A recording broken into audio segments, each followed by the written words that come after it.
So if you look over here to the left, you'll see one of my favorite creators, SsethTzeentach. Now, I actually watched one of the beginnings of Might and Magic, which I watched the newest Might and Magic, which I greatly enjoyed. So it's called Retirement Gaming.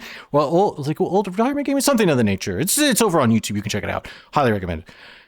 But I realized that I had forgotten almost all the lore for Might and Magic, so I'm going back to the beginning. One of the very first videos that Seth ever did, which was about Might and Magic.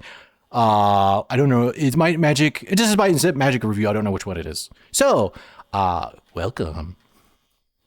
Seth here. Today, I'll be reviewing... Okay, a little loud. Dark Messiah of Might and Magic. Strangely, Dark Messiah is a game about breaking your dad out of jail. Stranger yet, Dark Messiah is very patchy with presenting its source material. If anything, Dark Messiah is a glorified visual novel based on King James Version Genesis 17 through 20. We've got all the set pieces, Lot's arrival to and the subsequent smiting of Sodom and Gomorrah, women turning into pillars of salt for disobeying God, and a woman of your own flesh and blood getting you drunk and impregnating herself with your seed because there's no other men around. It's all there. And yet, I can't help but feel that the message of the church is somehow lost in this depiction of the Old Testament. For a start, the Pharaoh of Egypt was not a necromancer. What? I don't remember any of that. Both from the Bible and or from Might and Magic. Yes, it's entirely possible that there were trained combat gimps employed by his forces against the tribes of Judea, but it is highly unlikely that all the prominent scholars would simply leave out his ability to summon bone dragons and animate the dead. That's blasphemy. The only spellcaster with that kind of power level is Moses in Exodus, parting the Red Sea to escape the Pharaoh. Okay, I love the fact that one, they're comparing Moses to a wizard, and two, they're adding Ice Barrage RuneScape sound effects in. Thank you. That's why I love you, Seth. Using cheat codes for infinite mana and making rocks bleed fresh drinking water is all in a day's work for him. That's based on credible evidence. The more I play Dark Messiah of Might and Magic, the more I'm convinced there's an ogre right there. Christian game at all, and I feel that I've been grievously misled by the cover title into thinking otherwise. If you want to teach your children the lessons of God through video games, I recommend you look for more educational titles elsewhere. Story. You play as Seraph, the half-demon son of Demetrius LeBron, two-time NBA champion and demon lord of a high hells. Like any true absent father, Demetrius only begins contacting you telepathically when he... No! Why would you do that, Seth? What a joke! Oh my god, okay. Sorry, that one hit me. That one hit me a little hard.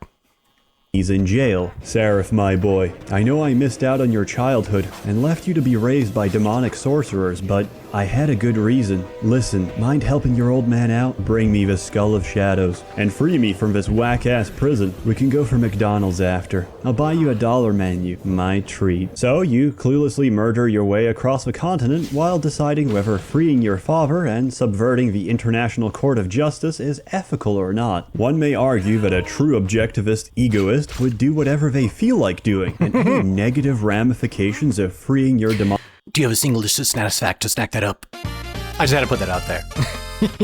Yeah, that's like one of my favorite quotes ever, by the way. So I was appropriate. All right, my ADHD's getting a little bit of me. Sorry. Demonic father on the terrestrial world are simply moral spooks. Morality itself is a spook. Conscience is a spook. Or you can take the utilitarian approach and decide that the lives of millions of unwashed peasants who probably dabble in incestuous unions and child abuse are worth more than your own personal happiness as a son being united with his single father who made some mistakes and lost custody of his only child due to the entrenched pro-feminist lobby of the Ashdown courts. Decision-making in Dark Messiah involves making the difficult choice between a literal semen demon who will protect, swallow, and adore you forever, and acts only in your own best interests to overthrow your father and put you on the throne of hell, Or a shrill-voiced, shrieking, roasty hag with a Germanic fridge-frame body and problematic haircut who wants you to do everything she says, despite never offering anything in return besides using telekinesis twice, who can be betrayed and left to be eaten by a gigantic tarantula. But this doesn't stop her. She's so bitter that her own vitriol keeps her alive so she can bitch at you after being revived as a lich. It's great role-playing like this that keeps Arcane Studios a respected developer. Gameplay. Dark Messiah is probably the best first-person fighting game out there. It's also one of the few titles out there that can be completed using no weapons, besides your left foot. The game lets you develop your character in different directions by spending... Okay, I gotta try this. It didn't work. Wait. Wait, why isn't it working? Wait, what? What the? Tracking? You failed me. Why? Why? Okay, I was doing it. I could see it happen, but it wasn't doing it. Skill points you acquire towards different character paths, with Warrior being the most pragmatic and straightforward. Previously, I would have said stealth isn't very viable, but on my current playthrough, with the full stealth perks and the assassin suit equipped, I'm virtually invisible in the shadows unless someone walks right into me. Mana recovers too slowly to use spells regularly, and forces you to chug down mana potions instead. To correct this, I strongly suggest you use my console commands to make magic viable, because normally it's pretty shitty to wait several years to fire a single fire arrow. Magic also requires a huge amount of skill points to acquire, so I suggest you give yourself a couple of freebies to play around with environmental kills. Combat keeps you occupied for most of the game, besides climbing ropes for a few hours in a platforming section that you make from your rope bow that spawns infinite amounts of ropes attached to arrows enchanted to be harmless against anything that isn't a ceiling. The combat's really good, and you can approach situations through a variety of ways, meaning you can either kill enemies directly with your abilities, or use the terrain and environmental hazards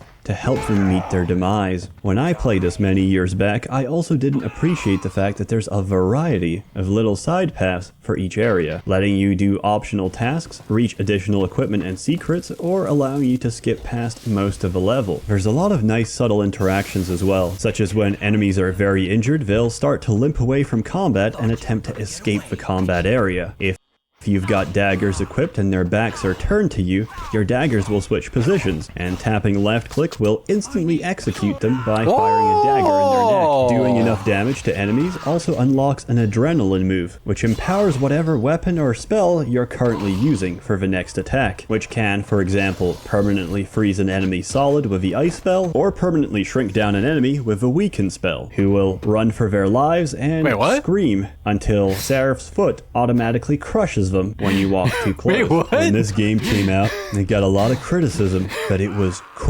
quote, too easy because of a kick. I'd wager that none of these so-called games journalists played it on the highest difficulty setting. So, let's compare the same level on all three difficulties. Easy, as expected, not too much to deal with. Medium, manageable, but not unbearable. And here's the same level on insane mode, Dante Must Die difficulty. Good luck surviving this shit, you goddamn casual. Criticisms. There are legitimate problems with this game. It's still unstable as shit, or at least the current Steam copy is. Get used to reloading saves because Source Engine died on the loading screen, and never told you because you're in full screen mode and the error message only appears on a desktop. If you would describe vanilla Skyrim as prone to crashing, then you can describe Dark Messiah as a 20-car crossroad pileup with no survivors.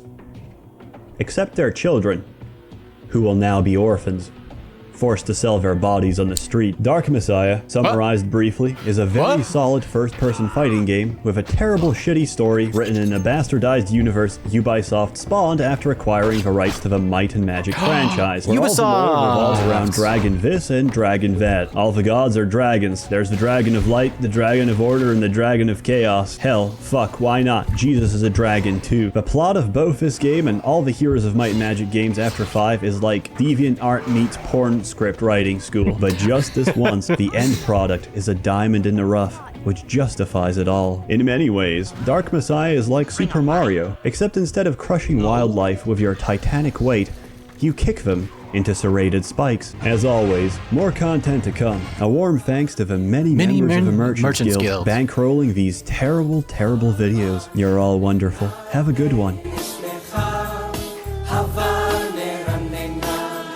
I'm beginning to... Okay, so this was when Ubisoft took over. Very interesting.